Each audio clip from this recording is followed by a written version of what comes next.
Hello good morning everyone welcome back to my mini vlog है। आज पनि म मेरो मर्निङ ड्युटी हो आज, अनि ड्युटी जानु लागि म यहाँ रेडी हुँदै थिएँ है। अनि त्यसको बादमा चाहिँ मैले यहाँ चिया बनाएर चाहिँ चिया र बिस्किट खाएँ, किनभने हाम्रो ड्युटी चाहिँ 8 बजीदेखि स्टार्ट हुन्छ अनि बिहान बिहानै खाना खानु मन पर्दैन। अन्त त्यही भएर चाहिँ भरे हामी लन्चहरू खान्छ। अनि आजको वेदर हेर्नुपर्दा चाहिँ आज पनि एकदम सन्नी डे, एकदम गर्मी थियो है। अनि म ड्युटीतर्फ जाँदैछु। अनि यो बोर्ड त तपाईँले हाम्रो यक्सुम पिएचको तपाईँलाई यादै छ, म सधैँ देखाइरहन्छु। अनि त्यसको बादमा चाहिँ म ड्युटी पुगेर एकछिन फ्यान लगाएर फ्यान तापेँ, किनभने पुरा गर्मी छ यहाँ पनि है। अरू ठाउँमा जत्तिकै यहाँ पनि अहिले चाहिँ पुरा गरम चढेको छ, त्यही भएर चाहिँ फ्यान लगाएर एकछिन फ्यानमा बसेँ।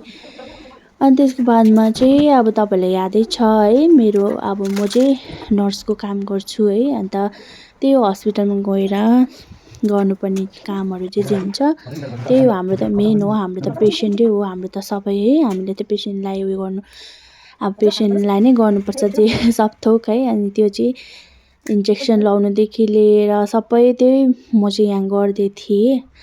आफ्टर द्याट यहाँ सानो बेबी आउनु भएको छ, उसको पनि ज्वरो आएको रहेछ, नानीलाई पनि। अनि ज्वरो आएर ल्याएको रहेछ। अनि त्यही हो, अहिलेसम्म तपाईँले धेरै धेरै माया दिइरहनु भएको छ है। आउँदो दिनहरूमा पनि माया सपोर्ट गरिदिनुहोस् होला है। अब त्यही हो, तपाईँहरूको लागि मैले सानो भए पनि भिडियो है, जे भए पनि एउटा सानो ल्याउने कोसिस गर्दैछु, एभ्रिडे लाउँदैछु है। अनि त्यही हो, तपाईँले माया दिनुहुन्छ भने आउने दिनहरूमा पनि आशा छ।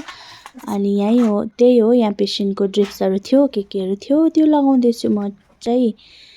अनि अन्त अब के पो यहाँ छुट्टी पनि हुन आँटेको थियो कि हाम्रो चाहिँ। अन्त यहाँ हाम्रो छुट्टी अलमोस्ट भइसकेको थियो, 2 बजीसम्म मात्रै हो ड्युटी। अन्त यहाँ सिस्टरहरू आएर चाहिँ हामी जाने हो इभिनिङको।